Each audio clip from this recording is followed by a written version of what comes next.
Welcome to the Women Who Change the World podcast, the place where everyday women world changers share their stories to inspire, challenge, and equip you to change your world. Hey everybody, welcome back to another episode of Women Who Change the World. I am your host, Samantha, and I am here with my friend Beth. And we're going to talk about hashtag It's in the Bible. The new t-shirts that are going to be made. How are you today, Beth? I am doing well. I'm super excited to be on here with you today. We're going to have fun. So, tell my audience your story and why hashtag It's in the Bible. All right. So I'll try to keep this brief, but basically I grew up during, when I was a teenager, the purity movement really became a big thing. And I understand where people were, but I feel like the pendulum swung a little too far. And there was a lot of stuff in most of the material that was coming out. The responsibility for men's desires or thoughts or stuff like that was solely placed on the shoulders of the female. And because I grew up in a time that was what was being taught and stuff like that, I developed a shame about my body. And you want to look at me, try to touch me. I didn't want to feel like I looked good, because then if someone looked at me the wrong way, that was my fault. And so then fast forward to college, and I did a Bible study with a group of young adults, and it was a Song of Solomon Bible study geared for singles.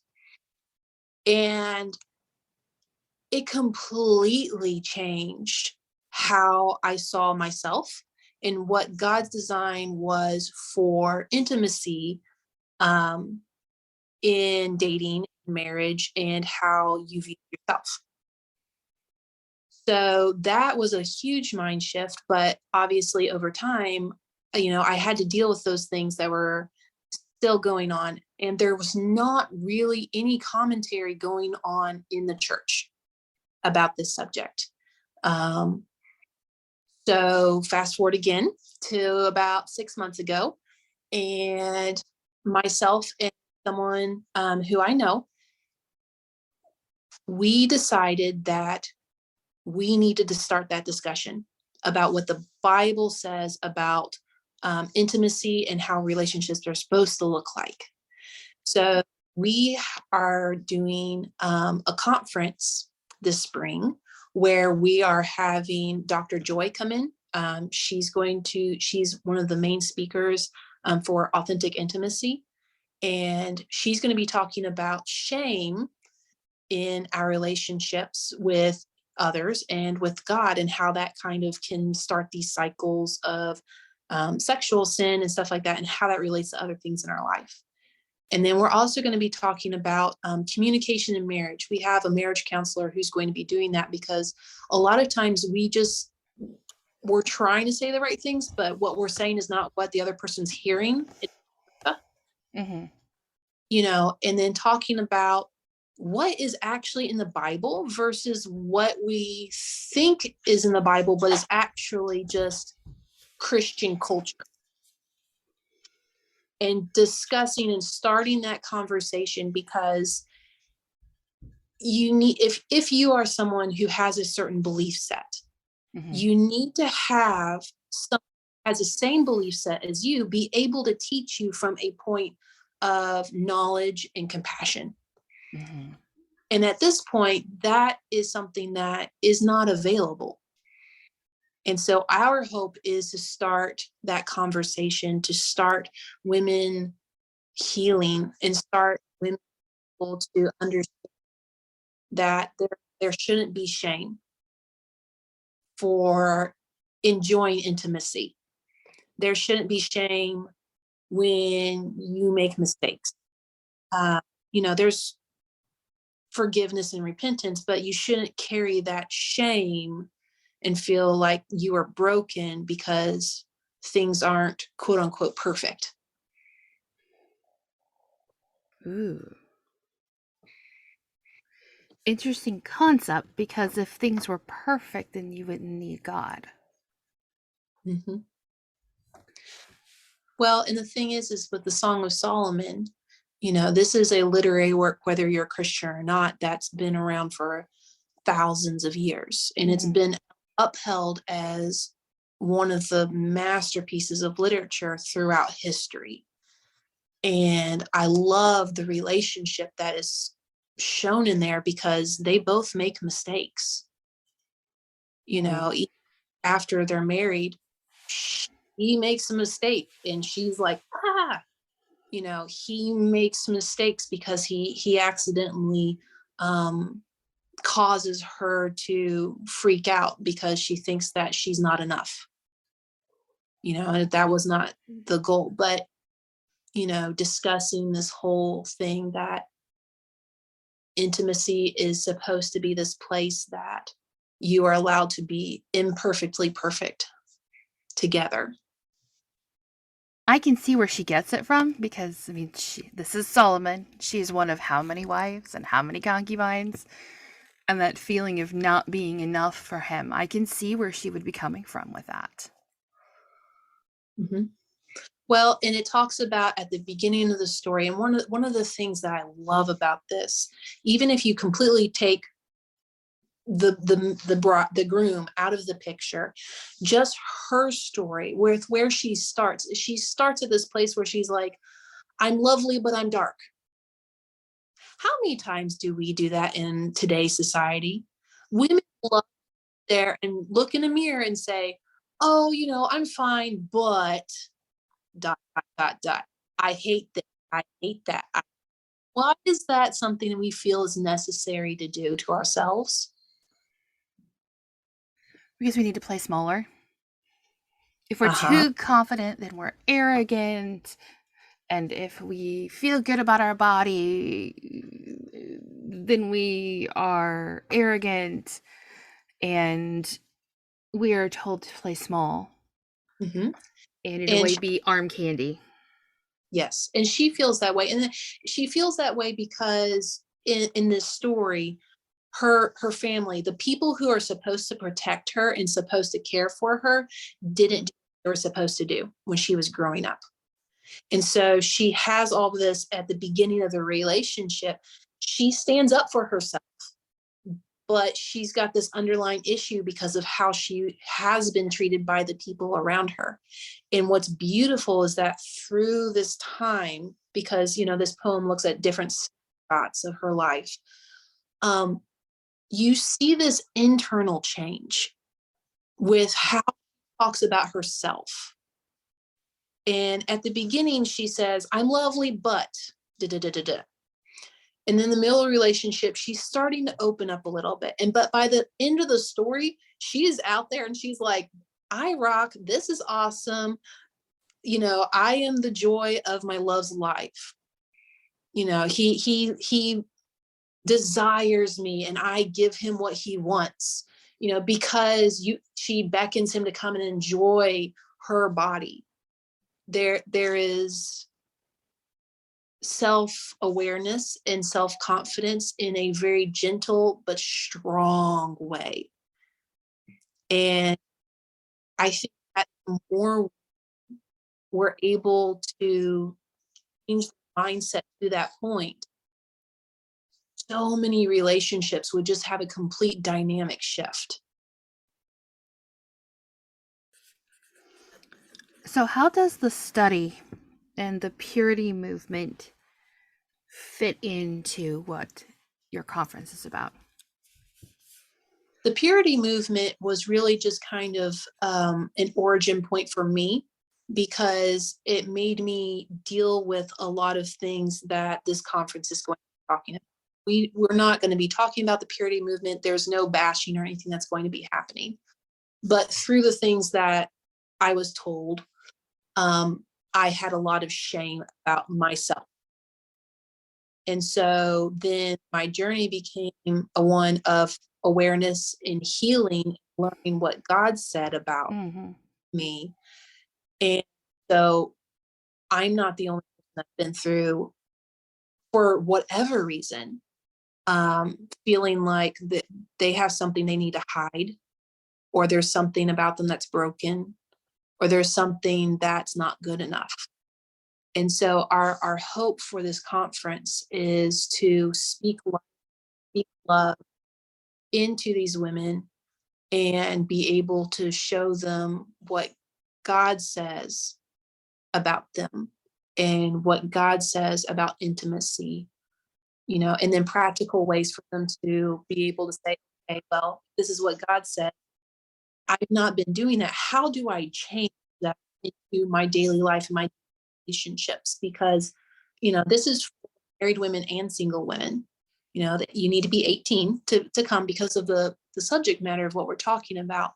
But we want women to be whole themselves with their relationship with God before they are being able to be whole in a relationship. Because if you're broken by yourself, you're not going to be able to make a whole relationship. You have to be able to be whole yourself, that into a relationship. So this is for women who are married, but this is also for women who are single, who have these thoughts and insecurities, and how they talk about themselves to themselves, those lies we believe about ourselves.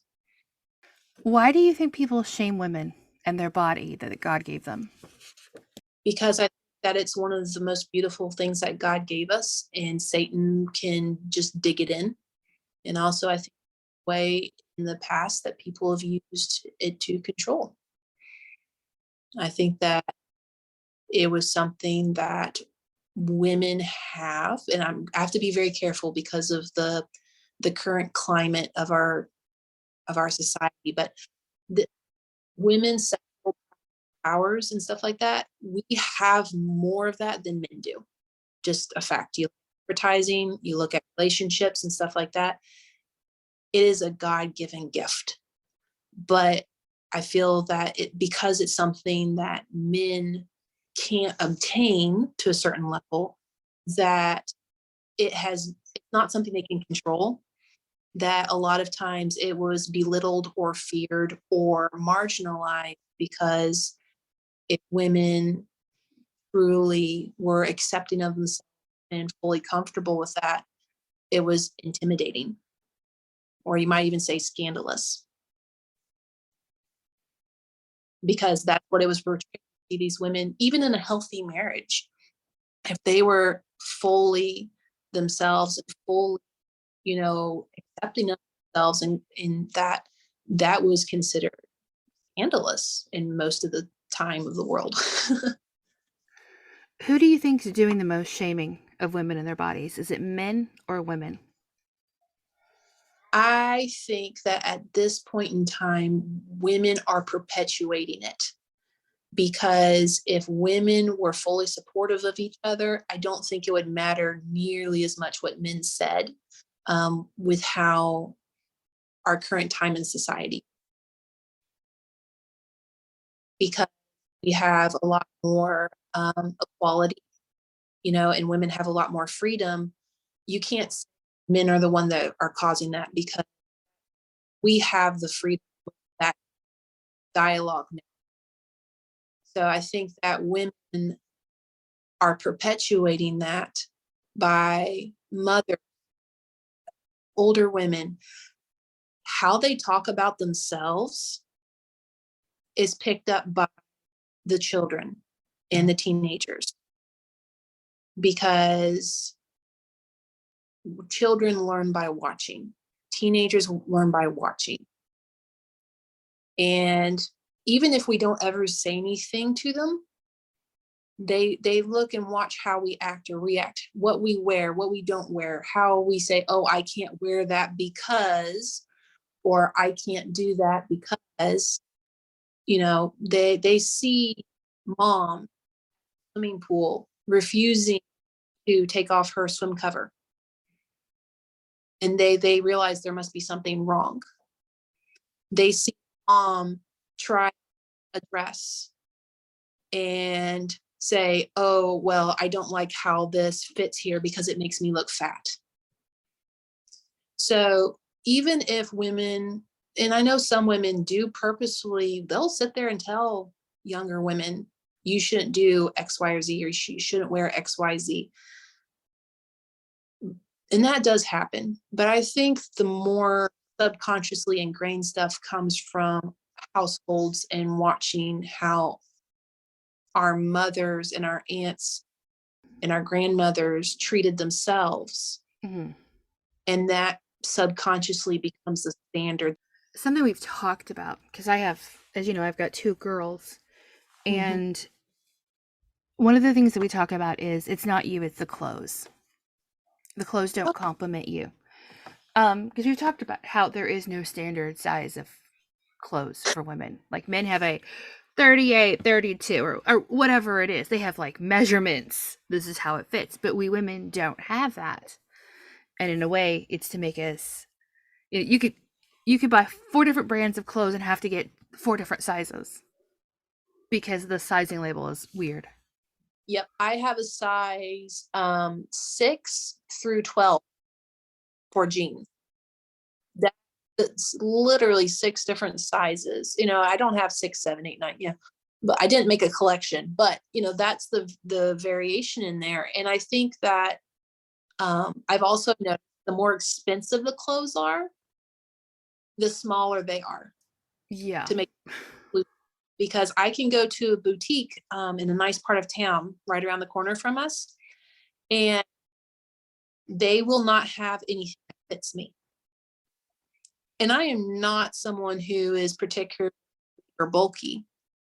I have in this, this might sound odd, on a podcast because you can't see me and stuff, but I have a large frame for a female, but I'm active and I'm fit, so the fact that there isn't even a piece of clothing in that store that fits me, I take issue with. Well, I mean, you're fit to the point that you give lessons in karate. I mean, this is what you do. You are active. You are an athlete. So it's not that you're fat. Beth and I have met in person. There's no fat on the girl. She's muscle.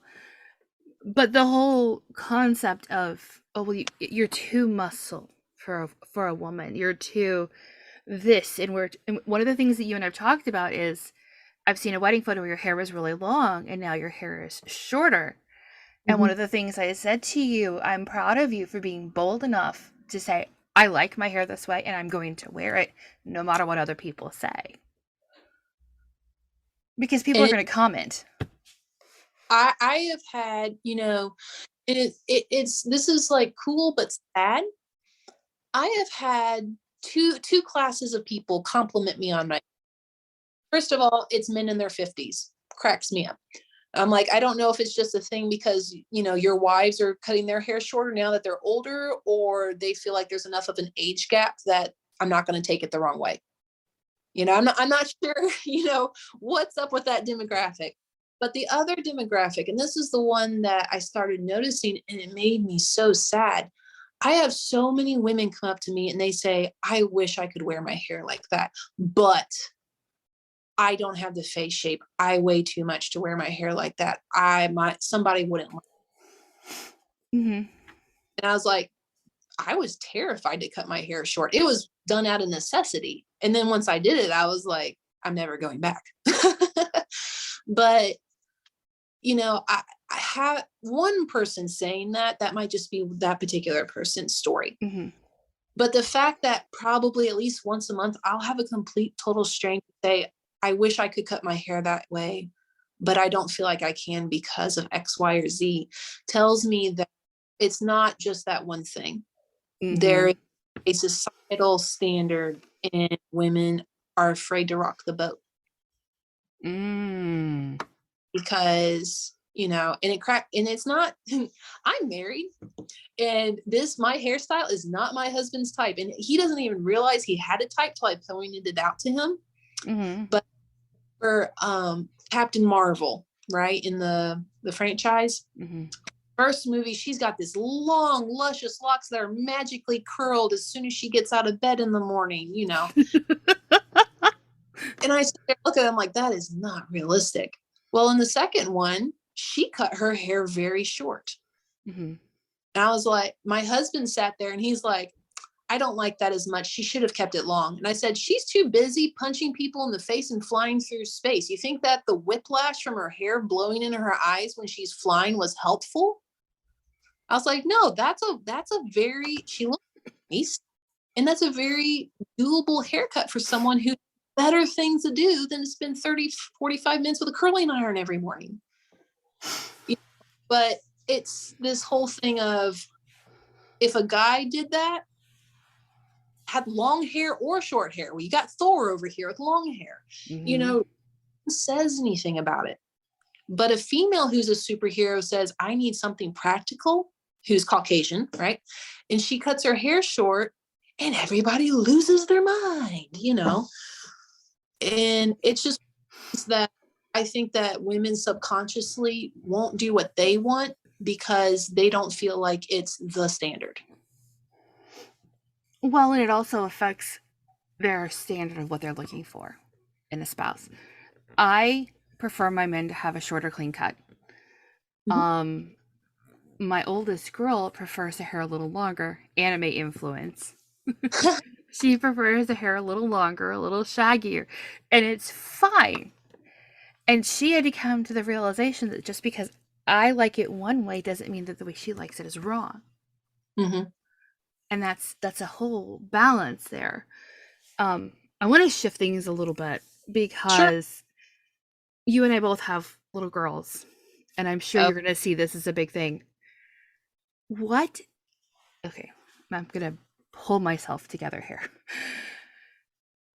This whole thing that we're talking about shaming women. Mm-hmm. What does this have to do? And I know it does. With the sexy clothes for little girls.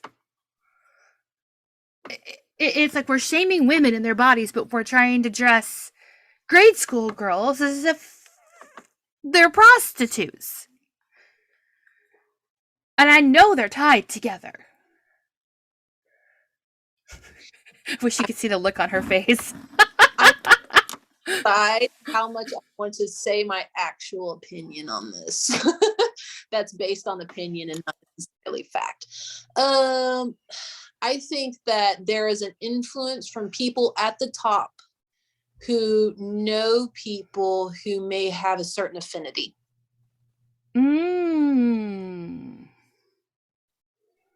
And I think that influence makes its way down. I also think that there was a thing with social media that it was so cute for these little girls to look like little fashionistas. Mm-hmm. I think what started off maybe as big sunglasses, a top bun with red lipstick, and a little cute dress has morphed into something with some people do it. And that's the thing. It's like, I think that a lot of people who perpetuate this just think it's cute. But I think that there are certain aspects that are more sinister. Well, and you're setting these little girls up. They're getting attention. They're like, I'm great. I'm fabulous. I look good. And then they get to preteen teenage years and their body starts to develop. Mm-hmm. And then all that cuteness is no longer cute. Now you've hit that chord in the purity movement of how you dress affects them, and you need to be careful, and you need to cover up because it's not their fault. They can't help it. And so you've created this conundrum. And this isn't just a worldly thing. I've seen this amongst Christians too. You created this conundrum. And so we have little girls who have no idea. Am I beautiful? Am I not beautiful? Am I only beautiful when I dress this way? Am I only attractive when I dress this way? She's pointing at me. No, I have a story about that. It's about my daughter. I've been very vigilant about letting my kids wear whatever they want within reason, right? Mm-hmm. But my daughter in particular has been very opinionated about her clothing. And first time she was 3.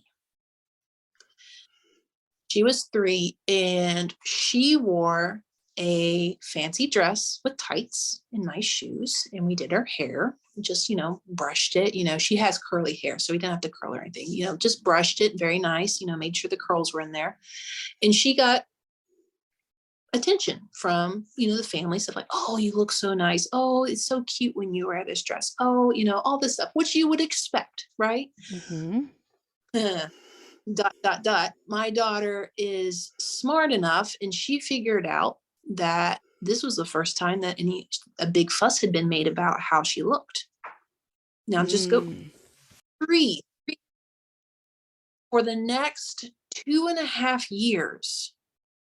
She refused to wear anything that did not have a skirt on it because she told me, because I didn't pick up on it at first. It took about 3 or 4 months for me to, and I asked her and she said, I'm only pretty when I wear a dress.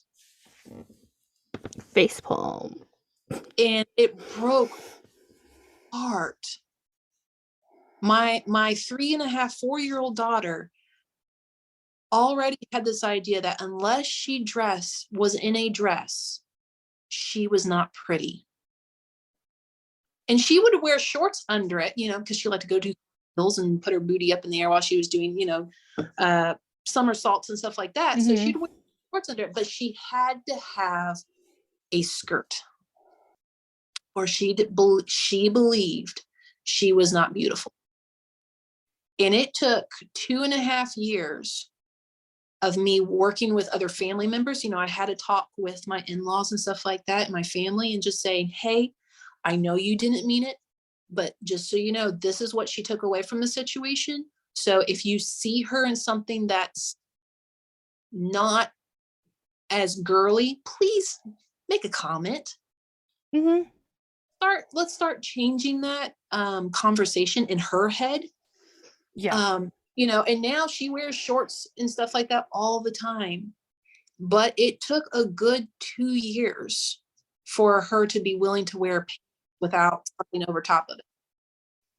And I think that we forget the power of words sometimes, because a lot of people don't realize body dysphoria Mm-hmm. starts between 5 and 8 years old. My Lucy, who will be 9 on the 19th of the 12th of February, she loves dresses. She loves dresses. She loves skirts. She also loves pants, because we're further north than you are. You remember, you used to live here. You need pants. So she likes her pants. She likes her skirts.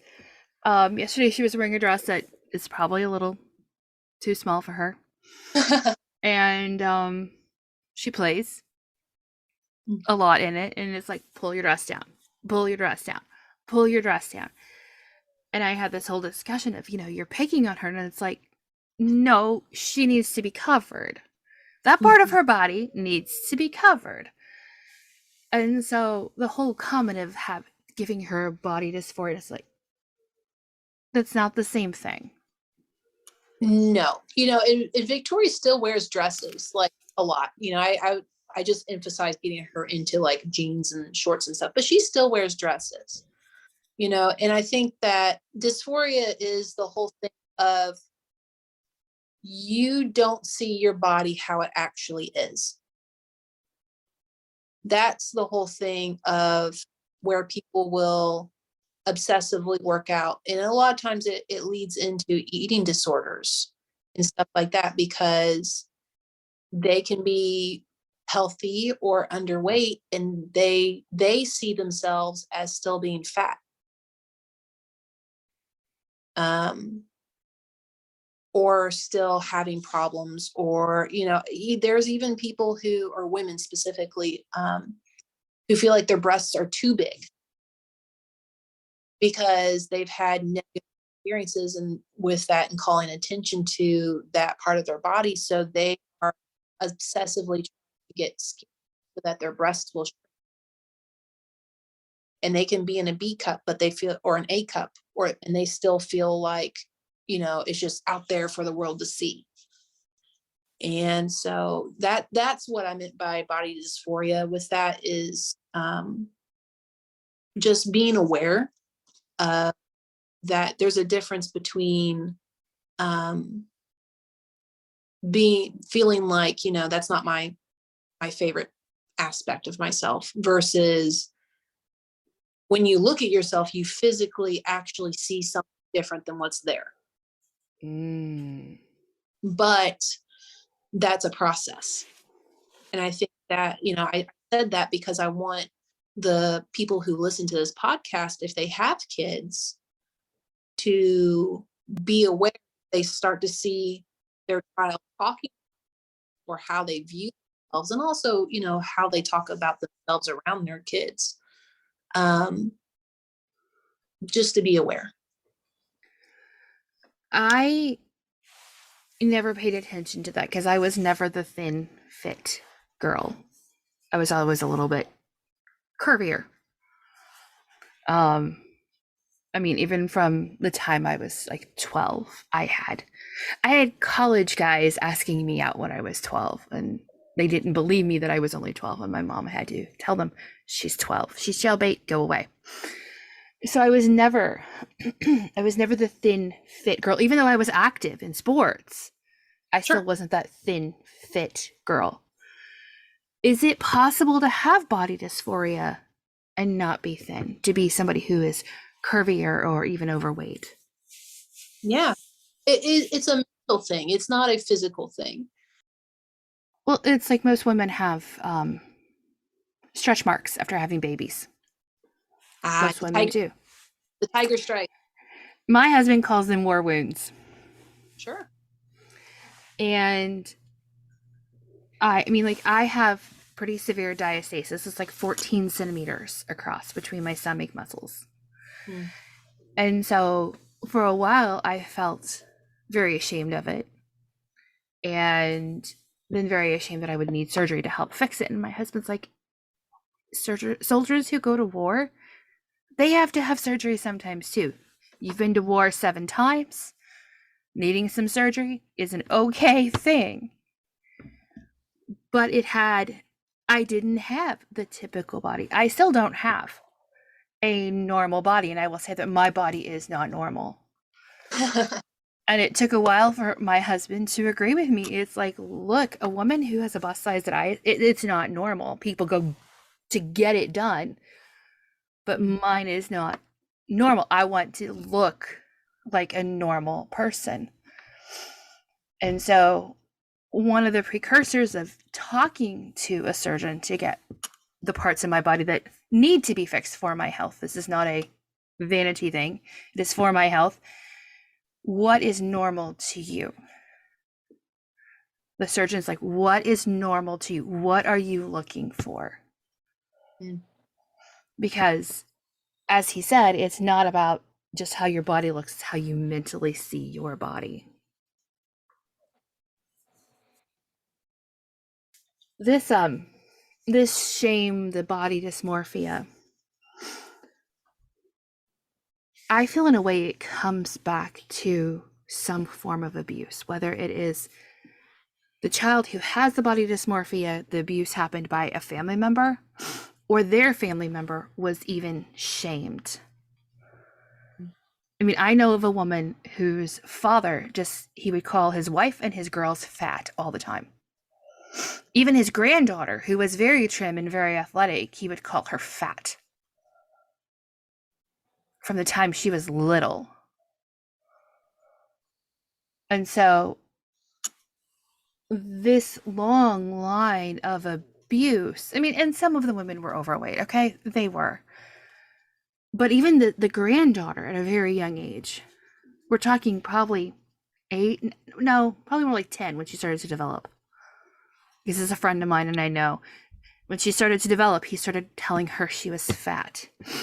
And her dad started telling her, you have to wear more clothes, you can't expose yourself because people are going to look at you and somebody's going to rape you if you expose things, and if you get raped it's your own fault.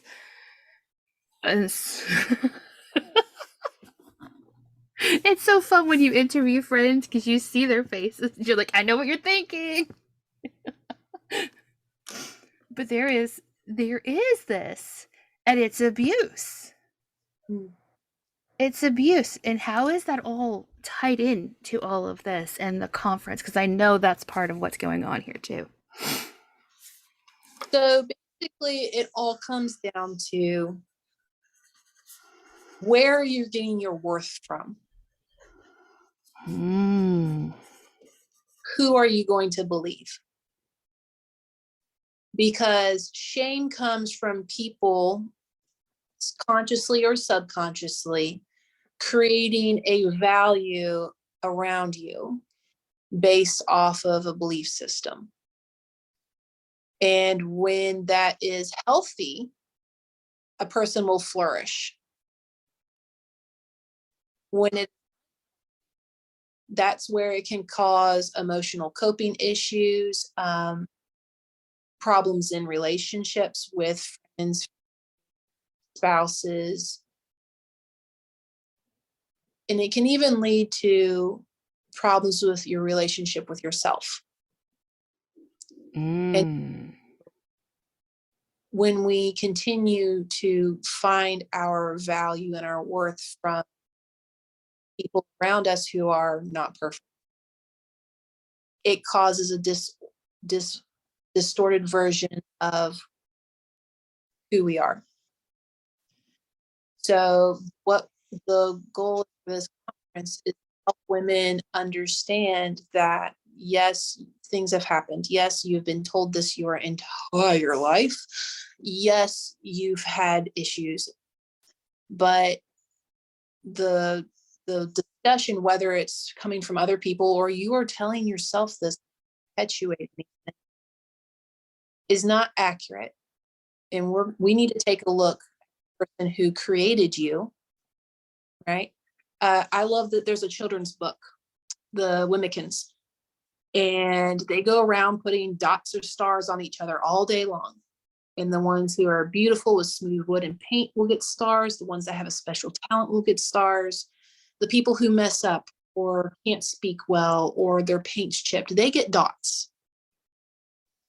And at one point, one of these little guys goes to the woodworker's shop. His name's Eli.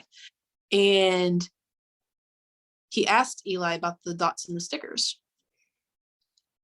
And Eli told him, why do you care if they put you on a dot or a sticker or a star?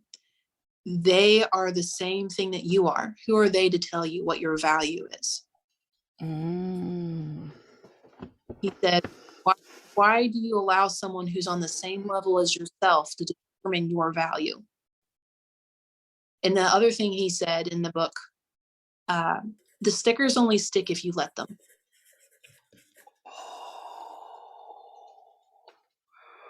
Ooh, that's heavy. The stickers only stick if you let them. If you don't care about the person's opinion because you care more about someone else's opinion, the stickers.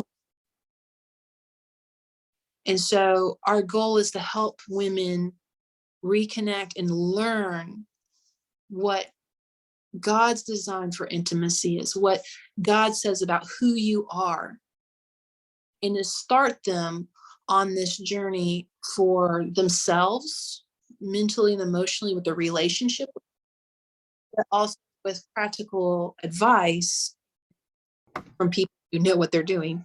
Yeah. To help them start listening to the person who made them.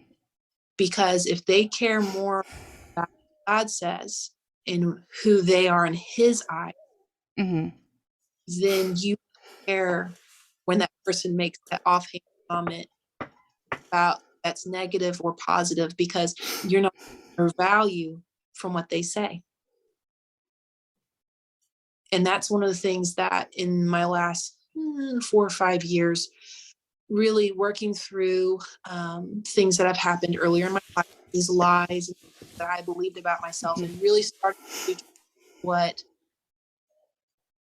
the truth was, instead of Mm-hmm. believe the lies that I was perpetuating in my own life now. Mm-hmm.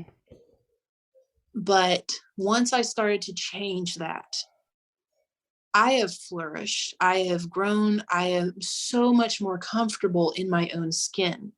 Mm-hmm. And I could somebody liked what I wore or didn't wear or stuff like that. Because if I liked it, yeah, you might not like it, but that person over there might. And I don't care either way because I like it. So let's switch over to that heavy topic. Sure. The one word that can cause groaning, raise the hackles of Christian women all around the world. That dirty word of modesty. Mm. Every time I've heard a sermon about it, I'm like, oh, great, here it comes. Here it comes.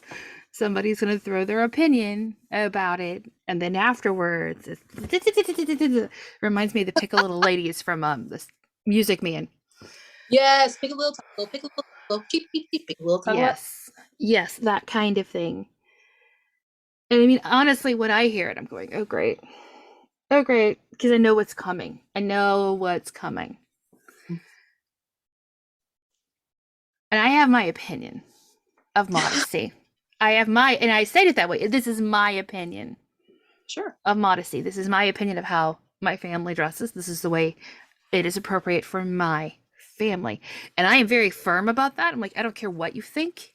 This is how my family behaves. This is how they dress. This is modesty for us.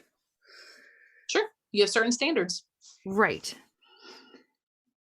But if that word gets thrown out, and we're talking about body shaming, we're talking about who you are in God and all those things, this is a dirty word. How is it dirty? Because it causes fights. There's a lot of fighting, internal fighting. I mean, okay, one example, and my husband and I have discussed this. Sure. In a church that we had worshipped at before, there are stairs that you have to walk up to get up into the church building. And so you have these girls wearing really short skirts, and he will not walk behind them because he can see everything straight up. For me, in a modesty, that's a no-no. It's like, no, you don't. You need to be covering parts of your body that you, especially for church. Just no. That is a no-no in our house. But we never said anything to the girl. We never said anything to her family. We never said anything about it. But that same family and same people who were okay with that had a problem with my little boy in the heat of summer wearing khaki shorts and a polo shirt because it was inappropriate.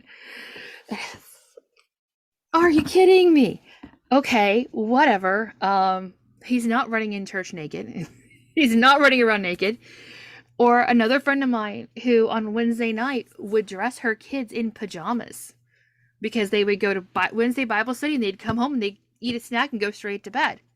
That was, bam, that was the way it is. And she got a lot of flack for it. That's immodest for church. And it's like, they're fully covered.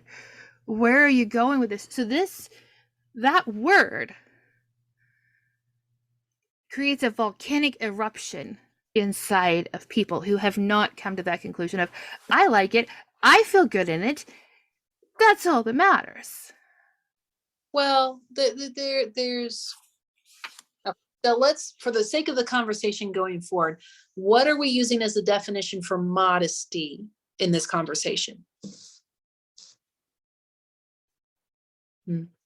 But because it sounds like they were saying modesty, but what they meant was appropriate, because the pajama not being immodest unless they're thinking, well, those are bed clothes. Well, I'm sure she probably had them in like a onesie or a flannel, or it was not a scanty lace and silk.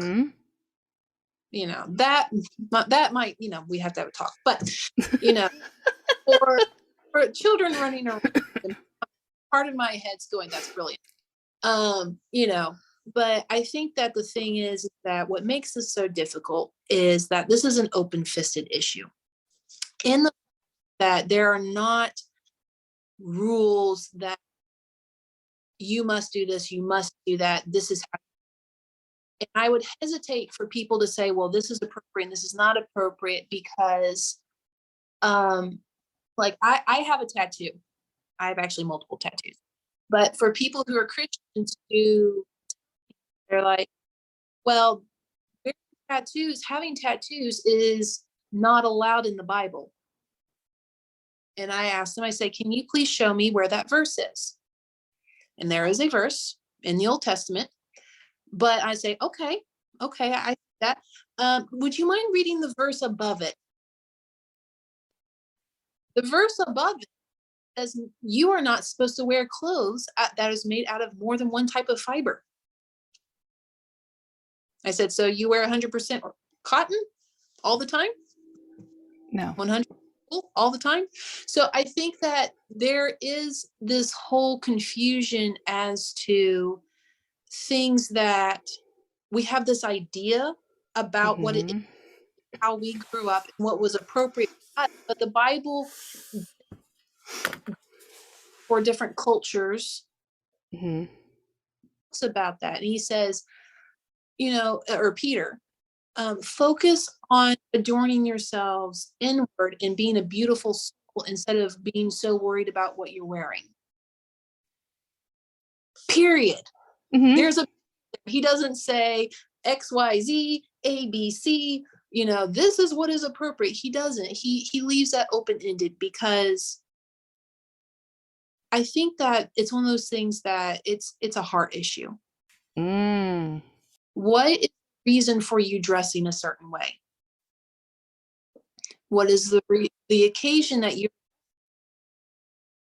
Because if someone is dressing and wears a particular thing because they know it showcases a part of their body and they want to get attention for that, I think that is more of an issue than someone who says, I feel very confident and comfortable when I wear this because I like how I look. And I think that you are naturally going to have a subtle change in how you wear your clothing and what you naturally get pulled to based off of those two purposes. And I think that goes to a heart issue, because the person attraction wants attention. Well, what are you trying to cause in the people around you? But I'm not going to sit there and say, how dare you wear a sweetheart neckline versus a t-shirt neckline? Because that is inappropriate for me to demand that someone wear a certain style of clothing because I am not comfortable with it. I would maybe talk to them about why they wear that, and what was their particular purpose between picking that item of clothing. Because the same thing with like shorts or a skirt, some people are like me, some people it's your fingertips. I'm like, well, if you have short arms, you can get away with a lot more. But what is the reason for you wanting to wear something that short? And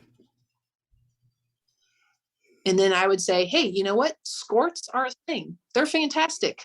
Oh, yeah. Go wear a skirt. I don't care. Shorts under a skirt, but you're not see, the thing is that if you were wearing a skirt like that, you could have the same length skirt as you did a skirt. And the skirt would be more appropriate or modest than the skirt would, because there would be less chance of you accidentally flashing someone. But the thing is, why is it okay? The length is the same. So what is the reason behind you wearing that? As a skirt, I'm going to say mom with 2 kids, having a shorter skirt like that, I wear it because it's comfortable and I can move around well in it. If you wore the same thing because you felt like it really showed off your thigh muscles and you noticed you got more attention when you wore that, but that's not the responsibility of the person around you to tell you what's appropriate and not appropriate, because they don't know why you're wearing it and they don't know your heart. And if they're having need to check themselves before they come down on you about it. So why do we make these rules? Why are the rules there that God didn't define? Because we live in a culture. We have a group of people, and humans like checklists, right? We don't like gray. We like black and white, because then we know if you're in my group or if you're in the other person's group. Is this safe? Is this not safe? If something happens, who do I blame? Did you follow the rules or not? Ooh. And so when you have, they don't follow the same rules that you do.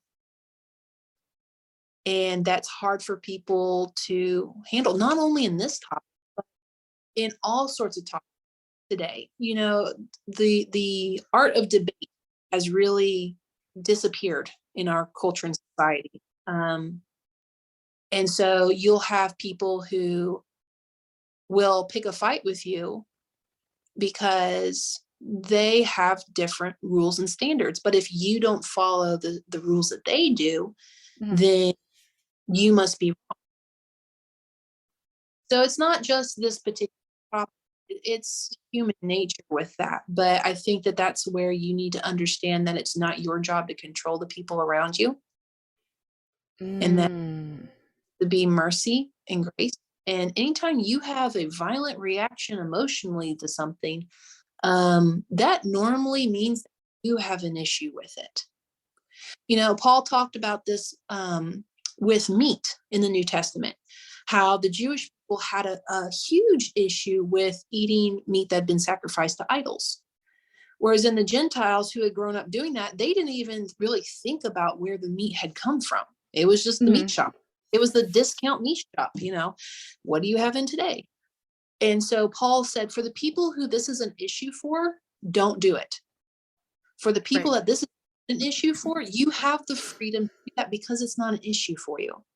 So I would tell you that to the mom who is wearing a skirt because it helps her stay cool and it helps her run around, keep up with her kids, that's not an issue for you.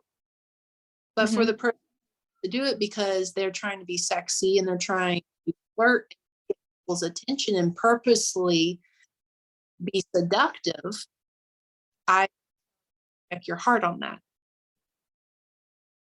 We got rules in our house when it comes to clothes. If you can bend over and I can see everything, that's not appropriate.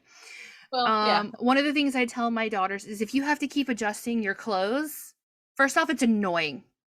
It's annoying to continue to adjust your clothes. And secondly, maybe you shouldn't wear I had skirts that came down to my knees. I was completely covered, did not show anything, but then I had my son, my oldest. And what was modest before him was not modest afterwards because he was wiggly. And then if you're a nursing mom, then the shirt goes, it's just like, stop, doesn't matter.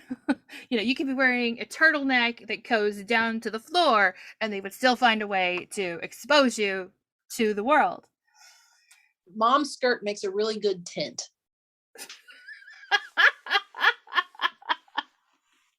Yeah, he liked to do that. So I went through phases where I wore longer skirts and covered up a little more now that I don't have somebody climbing all over me. Okay, well, maybe the 4-year-old still does. But I can wear clothes that fit my body well and I look good in it and I feel good about myself in. And there are people who I've had it both directions. You dress like a frumpy mom or you dress like too sexy. And if I'm going to be honest, I mean, I homeschool my kids. So I have clothes that I wear in the house that I'm cleaning with. So they may be like totally ripped out sweats and stained t-shirts. And then there's clothes that I have for leaving the house in, which doesn't look like I've been run over by a paint truck. And then I have clothes for like going on a date with my husband or going to church or business. And I'm okay with having those things because that's I'm not going to go on a date with my husband in my trashy clothes unless we're going to Home Depot and going to go buy some paint. And then I'm not going to change my clothes because I'm going to come home and paint my house. Sounds like a good date to me. He laughs because it's like we always go to like Menards. Well, you know. They don't have down here. The different wearing clothes that are appropriate for what you're doing makes sense. It makes sense. And it's being appropriate for the situation, being appropriate for, and then you have to be careful here, being appropriate for the culture, because my daughter is very much into Asian culture. And Asian culture, they cover the top a lot. Heaven forbid cleavage, but but you can have everything else hanging out of there. And so it's and she found a meme, and since it's mostly women who listen to this, I'm gonna say it. If it looks like your genitals are eating your shorts, they're too short. And it's a little more crude than that, but I'm just gonna leave it at that. But it gets the point across. And so she keeps that in her head if it looks like that. Now, yesterday she was deep cleaning the kitchen, and so she's in shorter, raggedy shorts and a t-shirt that's got paint and stains on it, and it was fine. She went to work today.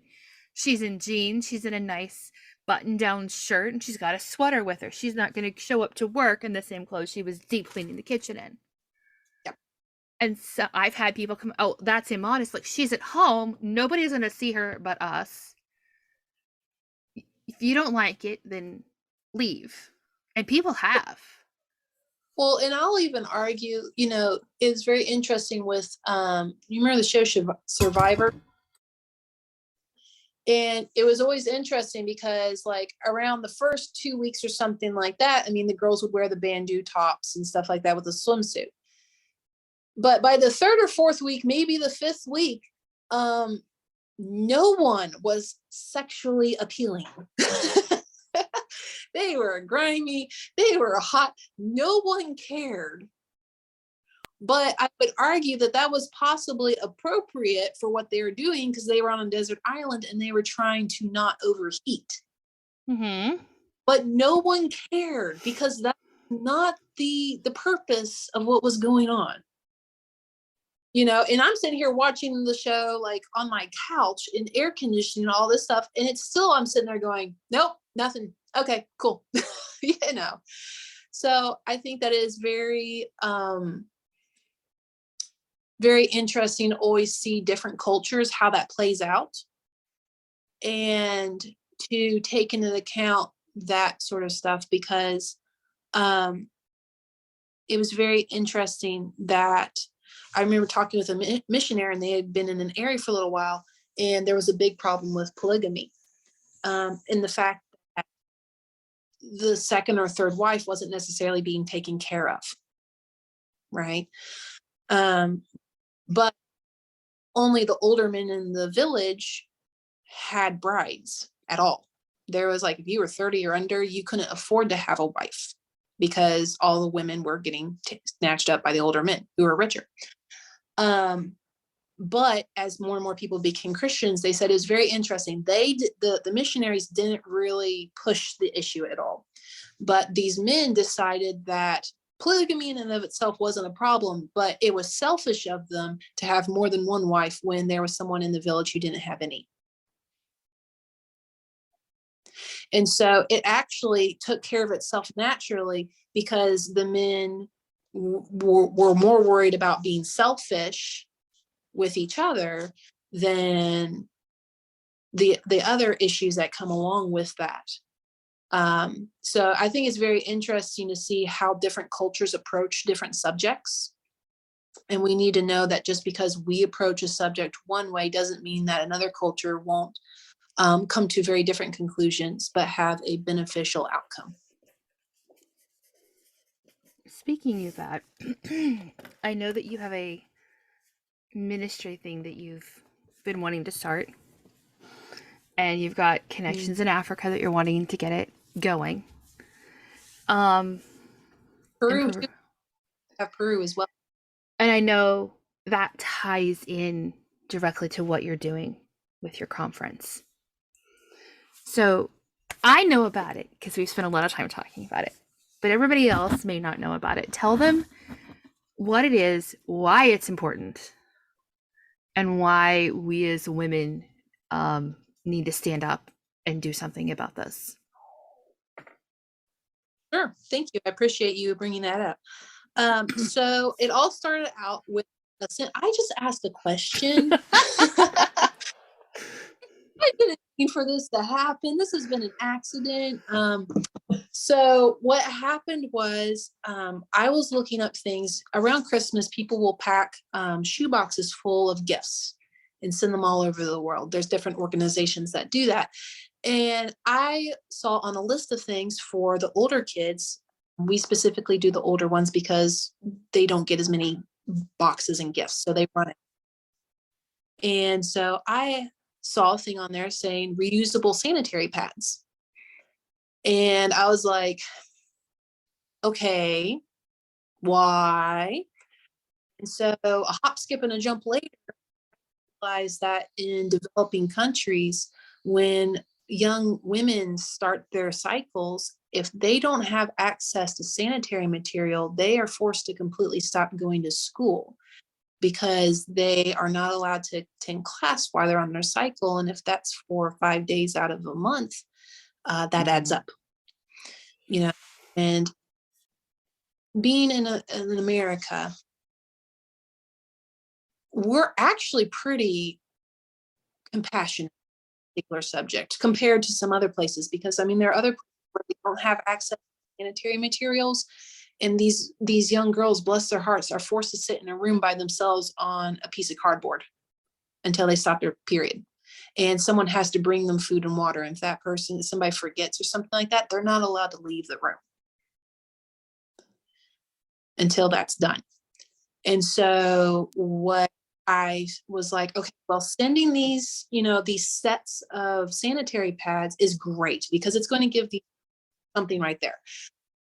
But that is also kind of an archaic model of, the Westerners, the first world countries will fix the world's problem by just sending them things in a box.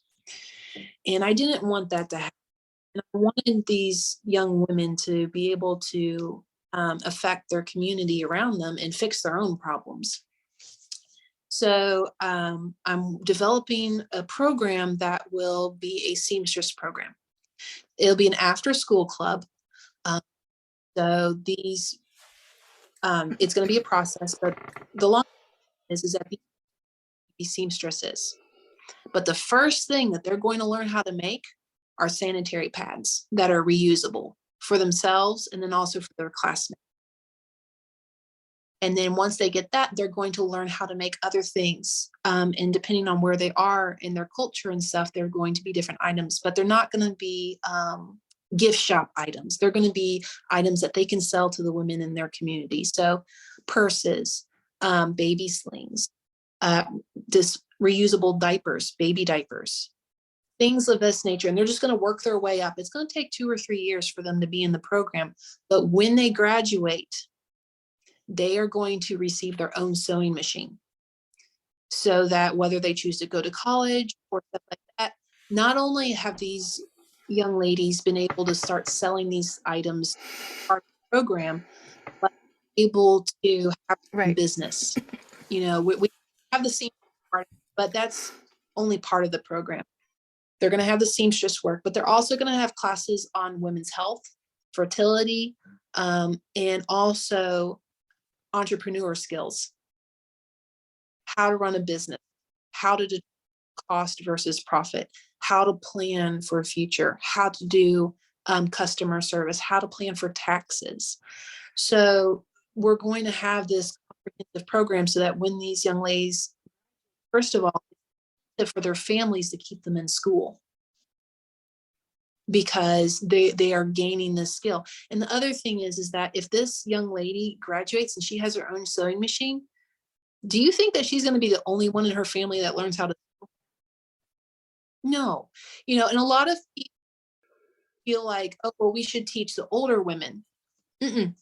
Because the older women will be doing that, but then the women are still in that cycle. If we break that cycle, we can backtrack generations much easier than doing the kids. It's counterintuitive, but it's a thing. If the daughter knows how to do something, mom's going to sit there and be like, I need to learn how to do this. If the mom knows how to do it, it may not happen for the daughter. So the goal of this program is to help these young ladies be able to, first of all, graduate high school, right? To continue their education. Second of all, to make a difference in their communities. Providing things that are too expensive for them to import from other countries. And then the third thing is for them to be healthy. We're going to how to clean, how to do this. What does it mean when your cycle is continuously pink? Well, guess what? That means that you have a nutrients deficiency. Okay, so what do we do about that? Understanding fertility. It's a sewing thing, but we're actually going to help them make necklaces that they can keep track of their cycle on these necklaces so that they can be able to determine the likelihood of them. And that's a thing, because in developing countries and stuff like that, you don't necessarily have access to everything, or be even sex ed, right? So it's one of those things, and trying to do it in a way that is very positive, because you want to talk about, you think we have shame issues with this? In other places where they don't fully understand what it is, there's it's something to hide, and I'm going to pop topic real quick. We don't have a ton of time left, but I want to throw this out there for people who are listening to this. If you have a daughter or someone who has a daughter, I would encourage you to do a period party when they start their first cycle. And it's going to be 2 parts. First of all, you're going to view this as a good thing. Get some chocolate cupcakes, get a little thing of flowers. But then the other thing is that if there are any males in the house, any guys in the house, they are going to get taken on an excursion to the store, and they are going to be taught how to buy a pad. Because at some point in time, they have a mother, have a sister, they might get married, all these different things. Half of the people in their life are going to be women. And so teaching them, say, okay, so when you go to the store, she doesn't need maxi pads. We are not even touching tampons. Okay, so we're going to go over here. This is what you look for. Okay, so when a girl asks you to get her pads, she's So what we're going to do is we're going to get her pads. You're also going to get her some sort of candy, and you're going to get her flowers. That is the standard. But starting that conversation and doing it as, this is a good thing. If you don't, because people are always like, shame, shame, shame. And then you don't have your cycle and everybody's like, you're not healthy. It's like, well, okay, which one is it? So stopping that cycle of shame by celebrating, hey, your body's healthy. Yay, you're doing this. And, validating the girl, right? Because she's having it's just a thing. When you have your first period, it's a bad day. Second of all, breaking that taboo by bringing in the male people in the household into, this is what we do. This is the standard. Any female who has this, I think can go a very long way. In something, I know somebody does this, they have these care packages that they take to the middle school for girls. And it's a pad, it's a thing of use, pieces of candy, and it's a little motivational card saying, something about, you know, just how sweet they are, or words of encouragement or something like that. And they take them into the school office. And if girls start their periods or stuff like that, and they don't have supplies, the school can hand those to them. So they're not stuck at school all day trying to put toilet paper in their panties when they just started their first cycle, or, maybe it's their second or third or something, and they don't know their schedule, and they don't. Or they just have a wonky schedule, because that happens too. Yep. We have added to that to where, okay, I'm in the middle of my life, so I'm in perimenopause. And my older boys are like, Mom, you're really, really pale. Yes. Oh, and the comment is, it's a girl thing. And if they want to know more, I'll tell them more. But usually it's like, nope, we get it, Mom. We don't need to know anymore. But they do understand that process of going to the store, buying those things. We add salt in our house because it's like the whole salt and sweet thing going on with us girls.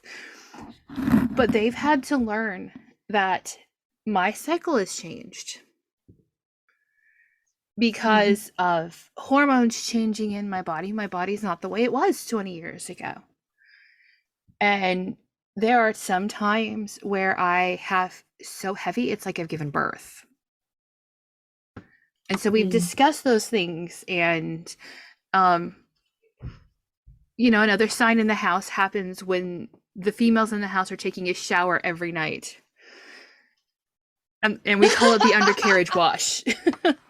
You have the shower going and you sit at the other end and you just kind of let the hot water come down on you. Funny story is that it was the little boys asking because they were so afraid they saw blood in the toilet. And Audrey and I came up with, it's the monthly donation to the vampire in the toilet. And so Lucy, the younger girl's like, there's a vampire in the toilet. Like, no, it's okay. So we've made light of it. We've had fun with it. It's part of life. It's not, do you feel gross? Okay, I'm going to be the first to say, in the middle of my cycle, especially in the heat of summer. In the heat of summer here, July and August, you feel horrible. You feel gross. That's why you're thankful for the shower. But it is part of life, and I'm not going to shame it. And it's not allowed. Especially you're just in a bad mood because you're on your period. It's like, no. The filter may be down because I'm on my period, but I'm not in a bad mood because I'm on my period. Don't blame me for your bad behavior. Yeah. And by the way, if we want to go there, guys have hormone cycles too. They just don't have something that is an indicator of it as much. So be like, are you doing menopause? Is this what this is? What they do. They probably like look at you and be like, what? You're like, it's the thing. Are you going through menopause? What's up? Something else that somebody did, which I think is awesome with their sons, is at the time when they did that, they did period etiquette. So, and it can be dad, or it can be the mom that they're talking about. They're like, if you ever see a girl with a spot on her pants, here's what you do. If you have an extra layer of clothing on your shirt or something like that, say goodbye to it, because you're going to discreetly walk up to her and you're going to say, hey, I know she has a spot. Here, use this. You can tie it around your waist. And talking about how to do that situation and do that. So, because I think that part of it is us on our end. But I also think that for the most part, men are of general goodwill with that.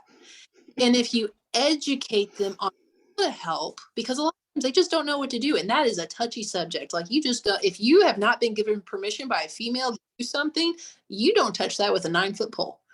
Right. So by us giving them permission to help,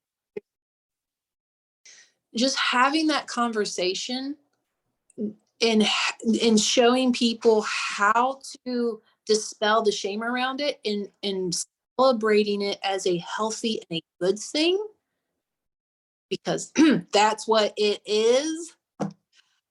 will, I think that in the long term, that's going to start changing how people view that, and also the conversation around it as well. Because then it's not something that you hide. Heaven forbid anyone find out that you are on your period. Why is that such a shameful thing to be on your period? Why is it something to hide? We're not unicorns. We live in a body. Okay. But I think that, guys got so uncomfortable around it, because it is something that's a little bit more private, right? Yeah, part of it is because it dispelled the myth of women's sexuality and them being these entities.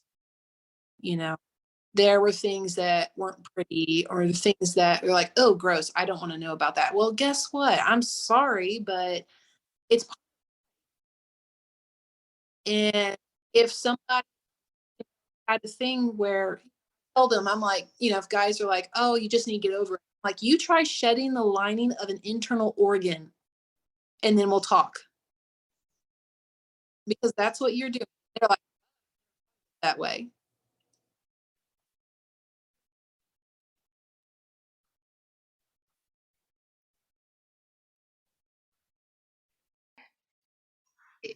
When you approach it of, this is what's happening, this is what's going on, it's part of life, and you can make this easier for yourself as a man, or you can make this harder for yourself. And as a married man, there are benefits that happen, right before dealing with hormones. A man can help make that better. But it's part of life. It's a cycle. It's the way it works.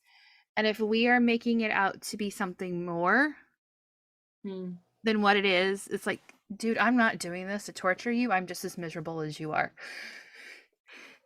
If we just normalize it, Sure. if we just accept that it's part of the way that we're made and it's there Well, for a reason, it becomes less of shame. And it's not like I'm saying, go show your personal items all over Instagram. That's not what I'm talking about. Or going around saying I'm having a period. That's not what I'm talking about. I'm talking about, it's just okay. One of the best examples of this is when Rachel Hollis and Dave Hollis were still married, and they were talking about celebrities, and Dave Hollis says, look, they poop too. When we yep. break it down, it doesn't matter where you are in the world. If you are a woman, you're probably going to have a cycle. Okay? You're going to have hormone fluxes. You're going to have periods. You're going to have all of the things. You're going to have aches in your body that come once a month. And you're going to be thankful that there's Pamprin and Midol at times. We're all normal. We all deal with these things. And instead of using those things to separate us, well, you're not like me because you dress differently, you look differently, your hair is colored differently, you have a tattoo, you have a piercing, whatever. If we stopped focusing on everything that makes us different and focus on things that make us the same. I mean, think something that you and I have talked about. I will be 47 this year. You'll be 29? I'll be 30 this summer. This I'll summer. hit the Okay. Yay! So, I mean, there's 17 years between you and I. But if we don't have a conversation once a week, we're both going, are you okay? You okay? Is anything going on? What's going on? Are you okay? We connected because we're both women. And we both face the same things. And even though we're at different points of life, we're still in the same point because I have little ones. We connected because there's no judgment. There's love.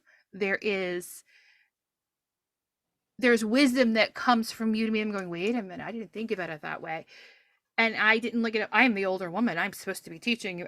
It was never that. It was just two women coming together, learning, wanting to love God, wanting to help people. And that premise, if we come at each other with that premise, no matter where you are in the world, I think this whole level of shame is going to be lowered. So I'm going to ask you, here's your question, because everybody gets this hard question.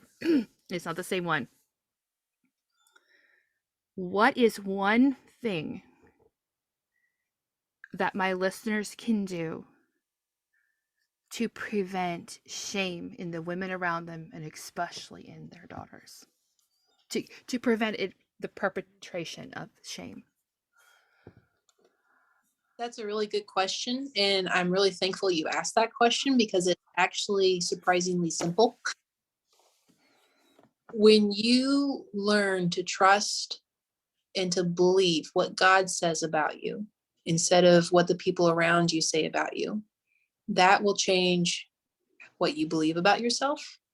That will change what you believe about others. And it will change the conversations that you have with your children and what they see in you, because it's going to be a dynamic shift. If you can truly accept what God says about you, that you are loved, that you are special, because no matter what's happened to you, Mm-hmm. He made you and He finds you valuable, that He just wants you to come be with Him. You don't have to do something. You don't have to say the right things. You don't have to look a certain way. But if you can just accept that in your heart, really believe that, not head knowledge, believe it, right? Because Mm-hmm. you're like, oh yeah, God says this, but you don't believe it in your heart. If you can believe it in your head and start to act that way and make that a truth in your life, in your heart, then everything else will fall into place. You know, it's the stickers only stick if you let them. That is so good. That is so Thank you. good. Thank you, Max Lucado. So I think that's just the one thing, you know, with this is, where are you finding your self-worth and who are you listening to? Mm. Oh, that is so good. Well, everybody, that is, I don't have anything else to add to that. We're just going to end here.